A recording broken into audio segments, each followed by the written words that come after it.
জিব্রাইল হযরতে জিব্রাইল আলাইহিস সালাম কে নিয়ে আল্লাহর নূরের জগতের দৃশ্য ফেরেশতা, অট্টালিকা ফেরেশতা, অবগণিত ফেরেশতা, এর মধ্যে 4 জন আল্লাহ, 4 জন ফেরেশতা বড় বড়। কয়জন? 4 জন। ওদের নাম আপনারা শুনেছেন, জানেন? জিব্রাইল, মিকাইল, ইসরাফিল, আজরাইল আলাইহিস সালাম। শুনেছেন? তাহলে কয়জন বলেছি? 4 জন।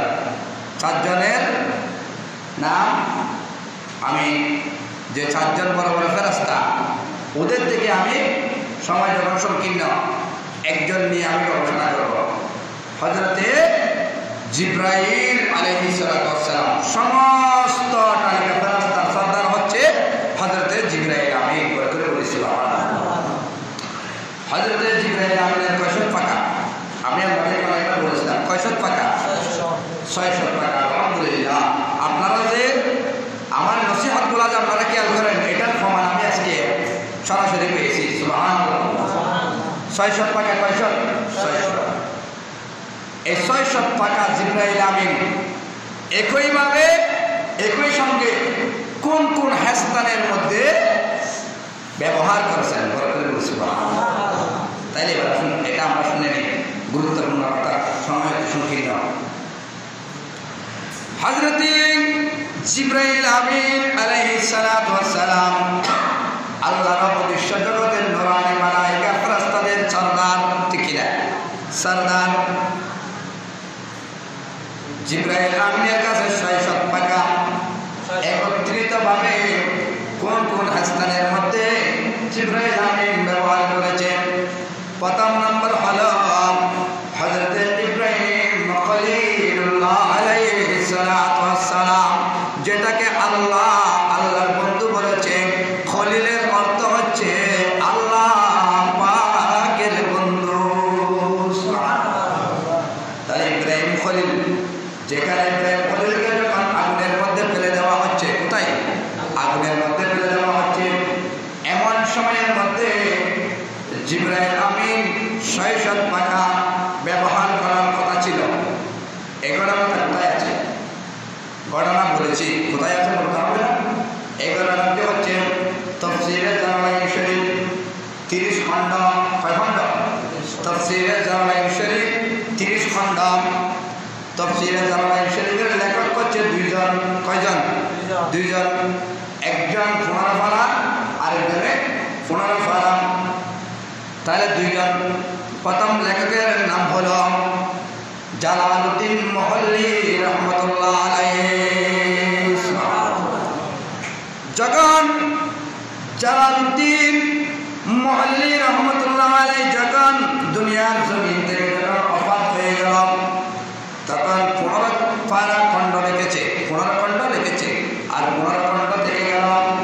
তখন ওই 15 খণ্ড লিখলেন হযরতে জালালউদ্দিন সুয়ুতী রাহমাতুল্লাহ আলাইহি। কি লিখেছে? তাফসীরে জালালাইন শরীফ। এটা যেমন তেমন কিতাব নয়। তাফসীরে রুহুল বায়ান, লেখক আল্লামা ইসমাইল হাক্কি রাহমাতুল্লাহ আলাইহি। এগুলা কিতাবের নাম, কথাবার্তা এগুলো কি আছে? তাহলে এবার আসুন এই 4টি ঘটনা কোথায় উল্লেখ করে সেটা বলতেছি।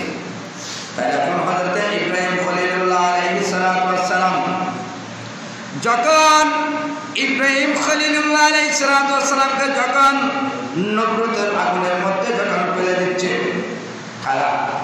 খারাপ ফেলে দিচ্ছে জি, নমরুদের আগুনের মধ্যে যখন ফেলে দিচ্ছে, এমন সময়ের মধ্যে জিব্রাইল আমিন আর দেরি করে নাই। জিব্রাইল আমিন চোখের পলকে আল্লাহ পাক রব্বুল আলামিনের দরবারে হাজির হয়ে গেলেন। সুবহানাল্লাহ। ওখানে গিয়ে আল্লাহর কাছে বলতে লাগলেন, আল্লাহ ও রব্বে করিম, আপনার বন্ধু খলিলুল্লাহ আলাইহিস সালামকে নমরুদের আগুনের মধ্যে নিক্ষেপ করতেছে। আল্লাহ আপনি কি দেখতেছেন না? আপনি কি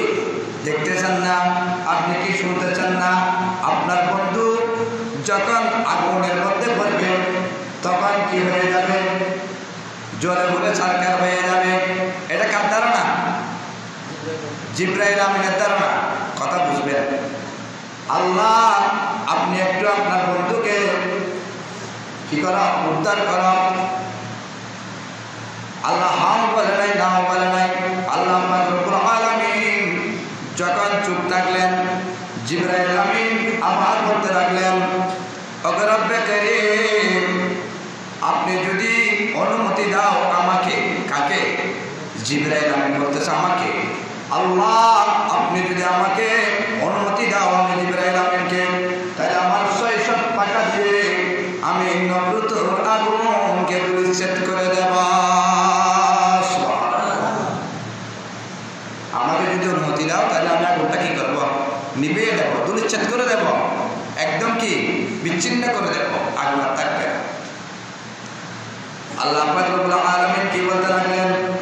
খুব মধুর কথাবার্তা, একটু খেয়াল করে শুনুন। একটা বলতে বলতে সময় চলে যাবে। আল্লাহ বললেন, ওগো জিবরাইল আমিন, তোমাকে আমি অনুমতি দিতে পারবো না।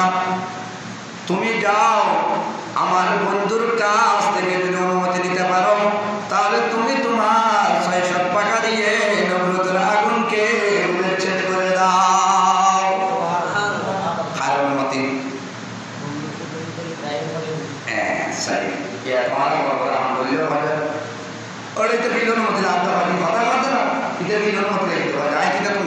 এত হম না হয় না, হয় না সাই কেন যাই ছোটা জায়গা সেখানে দেখা পাইছিল রাস্তা তো কোনটা ভোট ডর ভোট ফারা দেন না দেন আর মুসুদের কোনটা অনেকে মুসুদ না ছোটা জায়গা খেয়াল লাগে।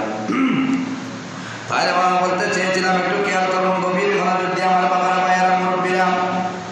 তাহলে বলতে চেয়েছিলাম চোখের পলকে জিবরাইল আমিন ইব্রাহিম খলিল আলাইহিস সালাতু ওয়াস সালামের দরবারে প্রবেশ করলেন, সালাম দিলেন, আসসালাতু ওয়াস সালামু আলাইকা ইয়া খলিলুল্লাহ।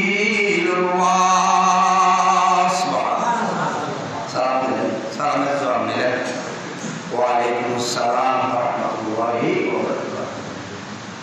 জিবরাইল আমিন কিলেশ হুজুর, হুজুর আল্লাহ আমাকে পাঠিয়েছে, আপনার যদি সাহায্য প্রয়োজন হয়, আপনার যদি কোনো ধরনের যদি আমি জিবরাইল আমিনকে প্রয়োজন হয় তাহলে আমি জিবরাইল আমিন ওই নমরুদের আগুনকে আমার ৬০০ পাকা দিয়ে আমি উচ্ছেদ করে দেব। জিবরাইল তোমাকে কে পাঠিয়েছে? আল্লাহ রব্বে করিম পাঠিয়েছে। রব্বে করিম তোমাকে কে বানিয়েছে? আল্লাহ বানিয়েছেন। কে বানিয়েছে? আল্লাহ। তো তোমাকে আমাকে কে বানিয়েছে? ইব্রাহিম বলে জিজ্ঞেস করতেছে, জিবরাইল আমাকে কে বানিয়েছে? আল্লাহ। তোমাকে কে বানিয়েছে? আল্লাহ। তোমাকে ৬০০ পাকা কে দিয়েছে? আল্লাহ। আমাকে নবী কে বানিয়েছে? আল্লাহ। তাহলে আল্লাহকে দেখেন না? আমি যে আগুনে করে চলে যাব, আমি যে আগুনে করে চলে যাব, আল্লাহর বন্ধু আল্লাহর হাবিব আল্লাহ কি দেখেন না? আল্লাহর কাছে কি চোখ নেই, কান নেই? আল্লাহ শুনেন না, আল্লাহ দেখেন না? তখন জিবরাইল আমিন স্পষ্ট হয়ে গেল, আমার বন্ধ হয়ে গেল। আসি সহযোগিতার আপনারা এখন আমাকে বেজে গেছে। জিবরাইল আমিন যাও যাও যাও, তুমি আল্লাহর দরবারে ফিরে যাও, আমার রব্বে করিমকে বলো আমি ইব্রাহিম খলিলুল্লাহ আলাইহিস সালাতু ওয়াস সালাম যদি নমরুদের আগুনের মধ্যে যদি জ্বলে পুড়ে যদি সরকার হয়ে যদি আমার রব যদি খুশি হয়, আমার আল্লাহ যদি খুশি হয়, আমার আল্লাহ মাকানের খোদা যদি খুশি থাকে, তাহলে আমি একটা ইব্রাহিম নয়, আমার মতো হাজার হাজার শত শত কোটি কোটি ইব্রাহিম আগুনে জ্বলার জন্য প্রস্তুত। দেখছেন নবীদের কিরকম ঈমান, কিরকম আকীদা। আমি এটা বোঝাতে চাচ্ছি আপনাদেরকে। আল্লাহকে দেখেন না, কুল্লা ইয়া নারু কুনি বারদান ওয়া সালামুন আলা ইব্রাহিম।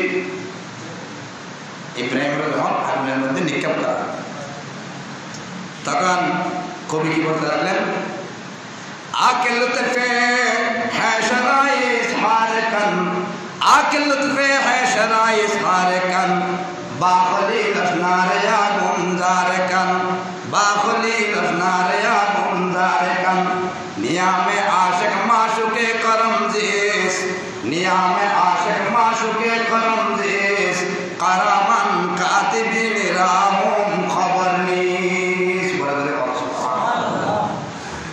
হযরত জিবরাইল আমিন কিন্তু আশিক মাশুকুর খেলা এগুলা কি আল্লাহ, আমি আল্লাহর বন্ধু ইব্রাহিম খলিল, আমি আশিক এবং মাশুকের খেলা চলতেছে যে আগুনে ফেলে দেওয়া মানে, তুমি জিবরাইলের এখানে কোনো কাজ নেই, তুমি চলে যেতে পারো, আমি তোমাকে অনুমতি দেব না।